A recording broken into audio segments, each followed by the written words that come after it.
After being put on hold for more than a year, a group of Central Ohio veterans are heading to our nation's capital today. Yeah, for many, this is really a trip of a lifetime, decades after their service to the country. Hattie Hawks is joining us this morning from John Glenn International Airport, where the next mission for the honor flight is getting ready to take off. So exciting, Hattie. It is so excited. They get to take off around 7 o'clock this morning. For many of them, they've been waiting about 2 years because they were scheduled to go last April, and then they had to once again be put on the waiting list. So we're talking to Pete. He's kind of the man of the hour, the one who makes all of this happen. It has been quite the year for you trying to figure out how to make this happen again. Yeah, you know, organizing honor flights just to begin with, getting 120 senior veterans together all in the same place all at the same time it can be a challenge.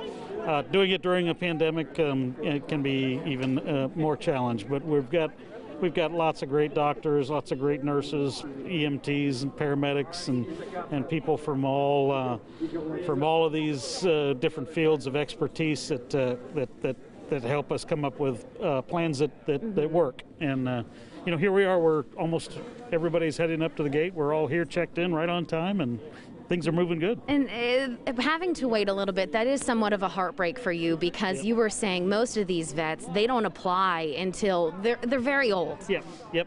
They're you know, it's a thing that people think about doing when they're seniors, and that's our mission, to fly senior veterans. So I would encourage, if anybody knows a veteran, their parents a veteran, or neighbors a veteran that served, you know, prior to the end of the Vietnam War, now's a great time to apply. We're going to be working real hard this year to fly as many vets as we can and kind of get caught up, because the waiting list, as you said, the waiting list is not fun for anyone. No, it's not a fun waiting list. Speaking of the vets that have had to be on the waiting list, and vets that we know, these four are actually from the same church. Happens to be my church. Didn't know that though before I came in here. Guys, good morning. So happy you get to do this today. What are you most looking forward to? I'm looking forward to seeing the sights.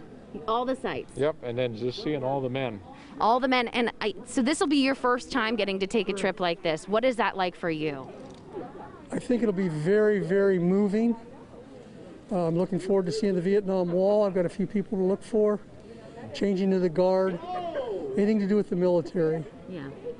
Well, we hope that you guys have a wonderful trip. We're glad that you finally get to take this, and you get to take it together. So it's not every day you get to have a bunch of friends with you on one of these types of trips. So they will be taking off here. We're going to let them go and catch their flight, because it is at 7 o'clock. They're going to be up against that time here, and we'll check back in with you at 6 o'clock, guys. That's great. It's that fantastic. It really is. Yeah. I was in the airport one time when they landed. And I mean, you talk about, like, I want to cry right now just thinking about it. It was so beautiful because everybody's cheering and applauding, and they're coming off the plane, and it's amazing. You stop whatever you're doing. And you just, do. Yeah, Everyone take stops a moment and just and gives them the respect that they deserve.